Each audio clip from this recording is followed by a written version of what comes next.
révolutionnaire. Non, un révolutionnaire à cause d'un homme d'État. Ah, donc c'est ça. Comprends la réponse est bimie. Non, non. La réponse est bimie. N'a pas un révolutionnaire. Parce que la révolution, et ça, a un court délai. Et très souvent, les révolutionnaires, ils ont mis la tête.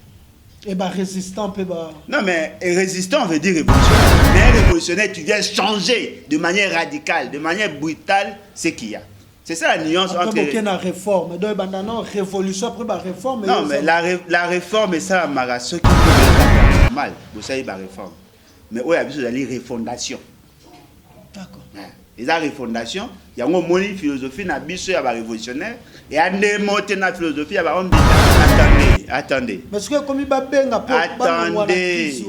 Batindeli Kulutu Muzitu invitation et nani lettre lui demandant ya ko tinda 2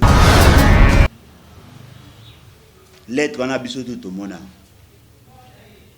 Qui a donné le droit na Mboso ya ko kabola quota ya opposition? Apesi nani tu ya FCC ba partenaire na bango atinde bango lettre ba pona 2 apesi Kulutu Muzitu azali coordonnateur à la Muka a pona 2. Mais d'où tire-t-il ce pouvoir? Ni la constitution, ni la loi électorale, ni la loi sur la CENI ne lui confère le droit ya ko kabola quota o les opposition. Et pas Ebisibino, boya te, il y aura élection. Pourquoi on est Christé? Bah qui on sait ngamo Negolangai, yeba yango, bokonjo constitution ko reconnaître na président.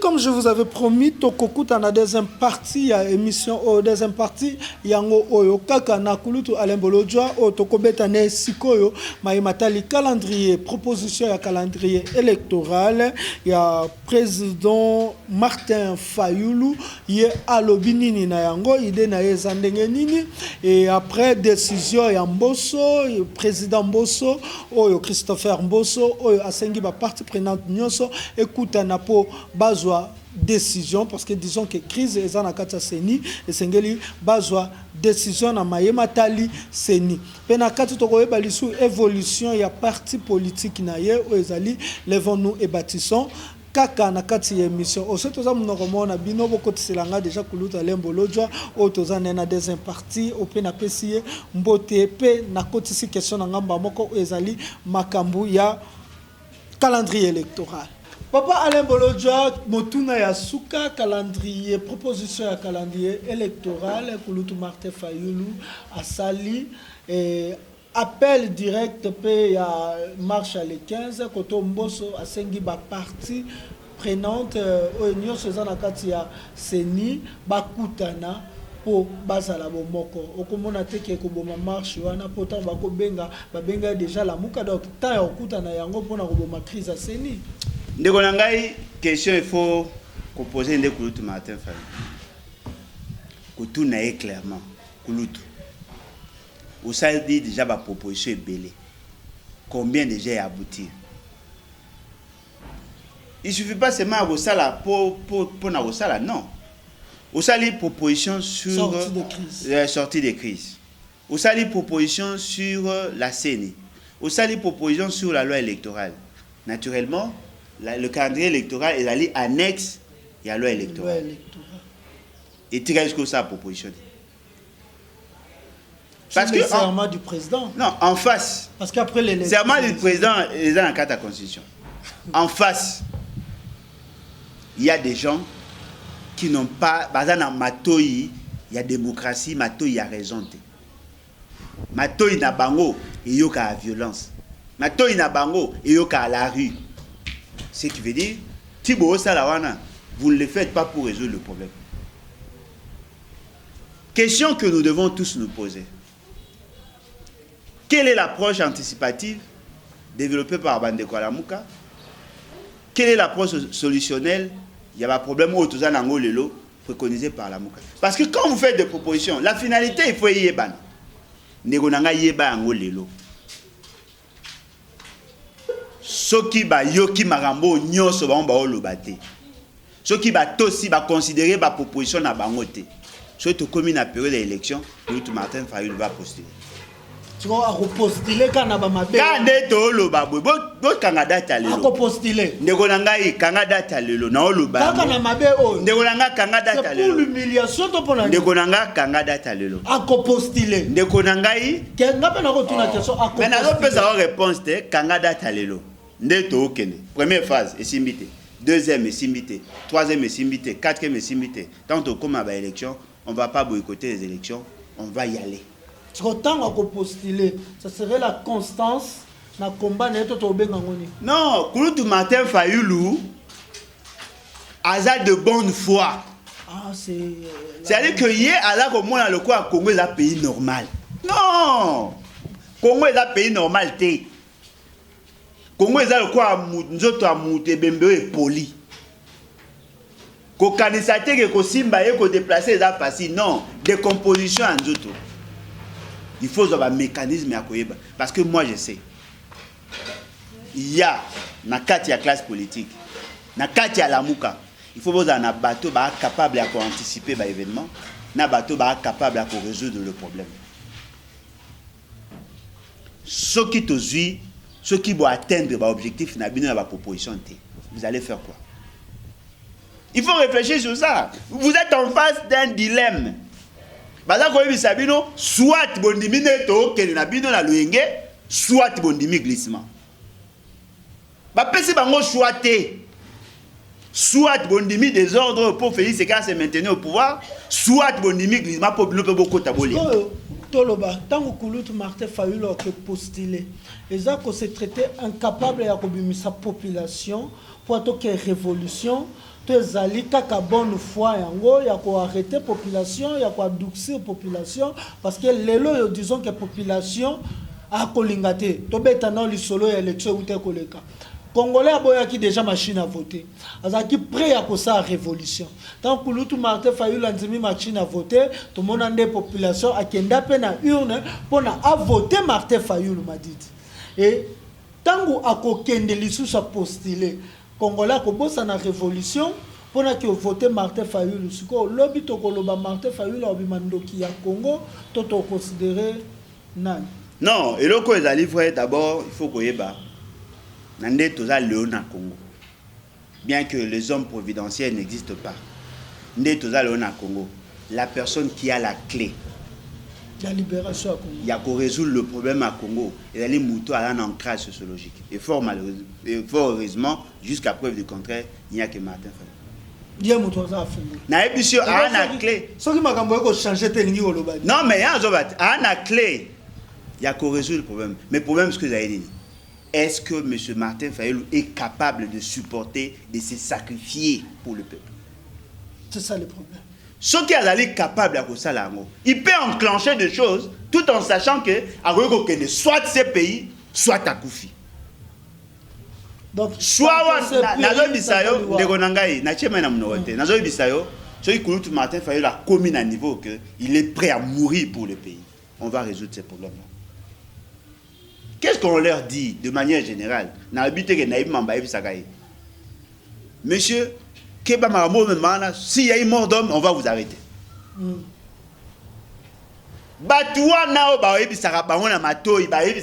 Chaque fois dans le téléphone. Ce sont des gens qui entretiennent l'instabilité de notre pays. Ceux qui coulent tout Martin Fayulu a longuement à ma échange. Parce que l'eau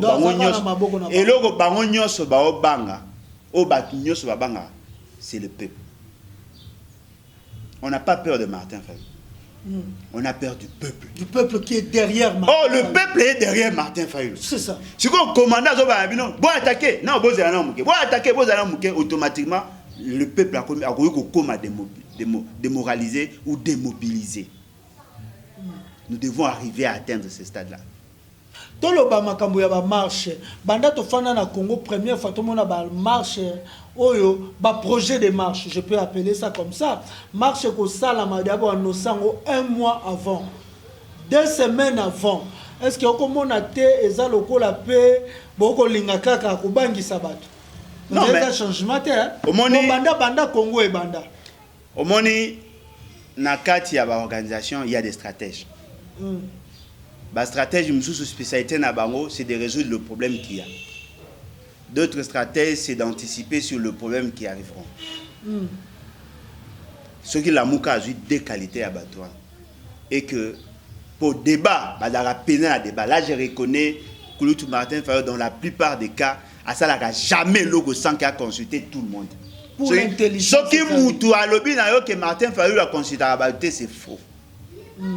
Mais c'est lui maintenant qui tire des conclusions. Ce qui a joué à faire ici, bateau, bah, il faut résoudre le problème qu'il y a aujourd'hui. Na bateau, bah, il faut résoudre le problème qu'il y a lobby. Ba famille ensemble. Il y a fallu une autorité, na ya tchemou panzi.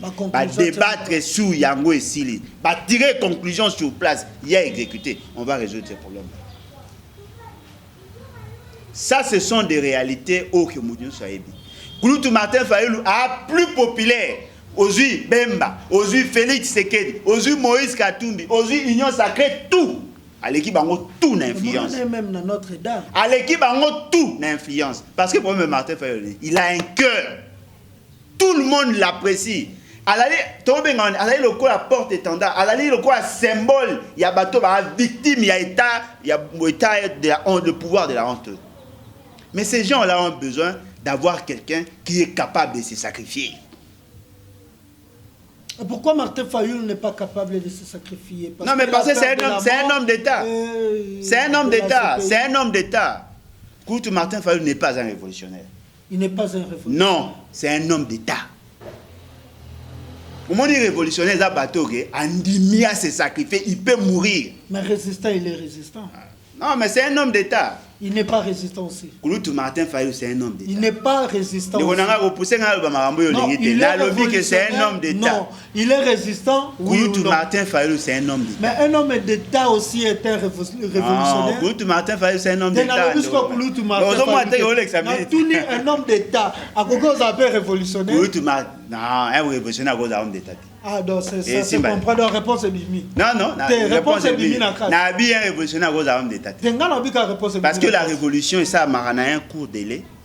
Et très souvent, les révolutionnaires, et résistant, non, mais résistant veut dire révolutionnaire. Ah, d'accord. Mais ce que ma résistance, c'est bien le quoi, mouto, aux l'effort de survivre dans la situation où ils sont. C'est ça. Mais un révolutionnaire, tu viens changer de manière radicale, de manière brutale, ce qu'il y a. C'est ça la nuance après, entre... la réforme. Donc, révolution après la réforme. Non, mais la réforme, ça, ce qui est normal. Vous savez, la réforme. Mais où il y a une refondation. D'accord. Et la refondation, il y a une philosophie, il y a révolutionnaire, et il y a une philosophie, il y a un homme d'État. Dans la manifestation le 15, Awamboso a sengi ba parti nyonso esangana. Tokoza sire bakobengi s'appelle Muka po eza makambo ya crise ke bo sangana to bandela ba makambo. Est-ce que marche le 15 koza lisu na tina? Non, mais c'est ça moni na wo banene ba incongruité, il y a bateau ba prétendre être au pouvoir. C'est vraiment paradoxal. Ceux qui ont benga ba partie prenante dans le processus, il y a choix ou il y a désignation, il y a des membres de la CENI. Dans 4 membres de la CENI, 6, il y a majorité parlementaire au Baza, au Baloba Kebaza. 4, il y a opposition institutionnelle où ils ont partenaire à Baron Kabila. 5, il y a société civile. Il ne peut que appeler, inviter les 3 composantes. Il ne peut pas inviter tout le monde. Mais non, mais déjà la non, mais attendez. Parce que comme il va attendez. Batindeli Kouloutou Muzitu invitation et une lettre lui demandant il y a à 2 personnes. Lettre on a besoin tout le monde. Qui a donné le droit Namboso il y a Kabola quota à opposition. Après si nani tu as FCC partenaire na bango atinde bango lettre ba pona 2. Après si Kouloutou Muzitu azali coordonnateur à la Mouka a pona 2. Mais d'où tire-t-il ces pouvoirs là? Ni la constitution, ni la loi électorale, ni la loi sur la CENI ne lui confère le droit. Il y a Kabula quota oh les a opposition. Et pas Ebisibino, boya il y aura élection. Et puis à benga bango. Parce que hier ici ka weko benga batezaka na Assemblée nationale. Non, lui n'a de pouvoir que l'Assemblée nationale. Non, mais attendez. Mbosso n'a pas le pouvoir d'inviter une autre personne que les députés.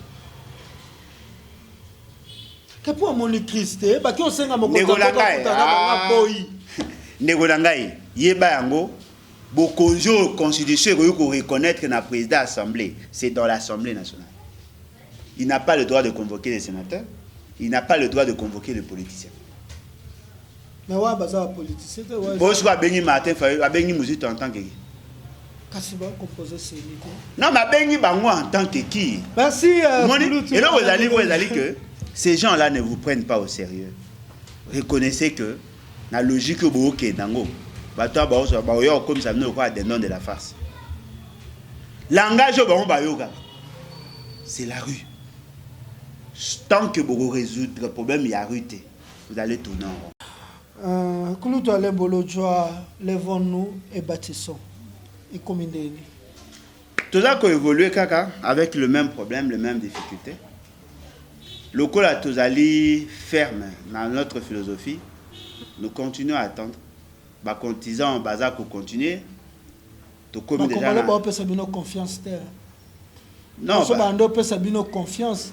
Na ndenge bo lo baka bo zo ba décision momo na ba soutien pour bo lobby comme ba leader à lobby. Bon, en tout cas, basé belete. Mais ce qui est vrai, tout ça. Vous savez, qui pouvait imaginer que Mobutu pouvait devenir président de la République? Qui? Parce que tant que nous avons un second plan.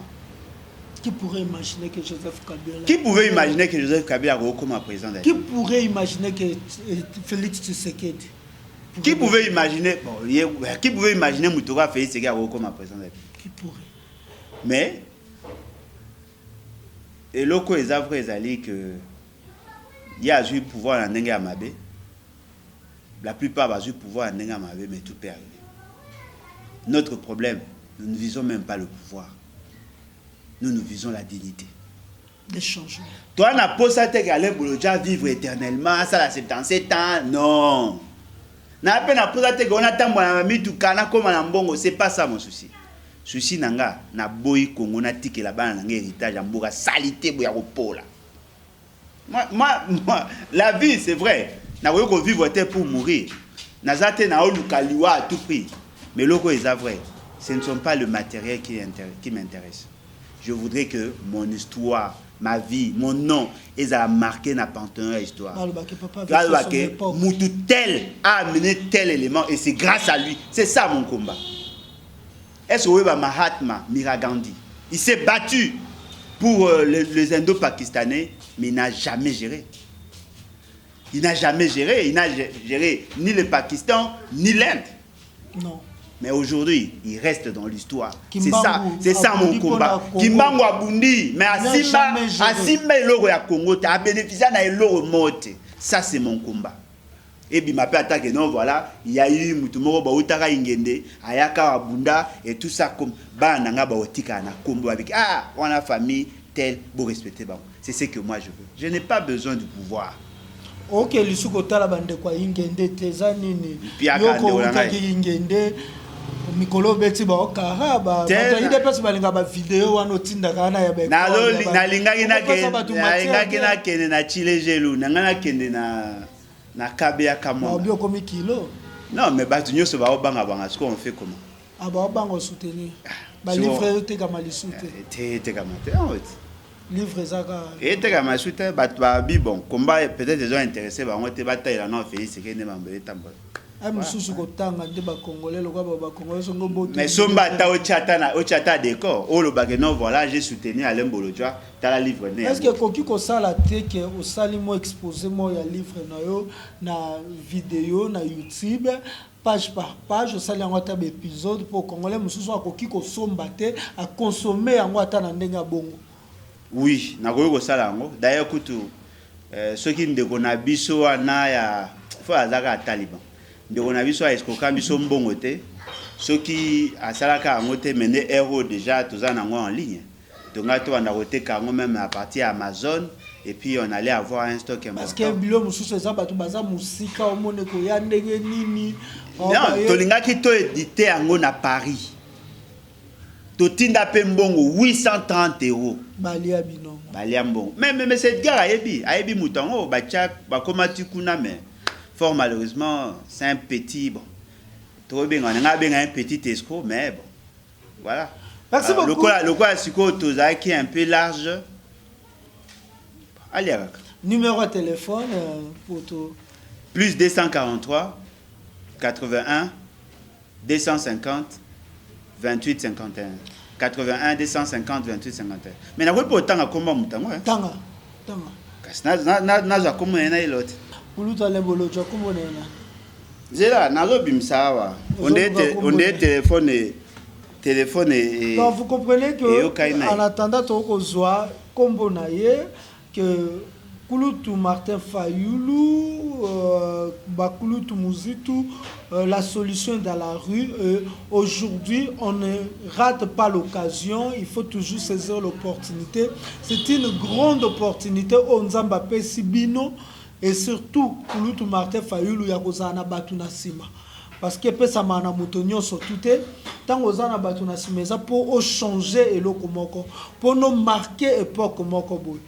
Pour lobby ezaka papa Etienne Tshisekedi mutotaka na batu na sima lelo yo Kulutu Martin Fayulu et lobby pe egozape na moto mususu et on va se poser la question nini o Kulutu Martin Fayulu asalaki na popularité na ye o ezalaki ya ye parce que bokonzi mututu akoki kozwa bokonzi ata na kimuyibi ata na voix normale akoki kozwa bokonzi mais moto tout est akoki ko changer moto tout est akoki ko mema apport na ye to moto tout a koki opesa peuple kimia pour peuple tango etambo sata le école ya papa Etienne Tshisekedi beaucoup de gens je dirais beaucoup hier bande ko croire na papa Etienne Tshisekedi aujourd'hui soko sali micro baladeur romona ebele pe ba croire na lisouté c'est parce que ils ont été dessus et loko bande ko luke pas leader bazwa ngote kuluta le bolojo comme ne monani des na luka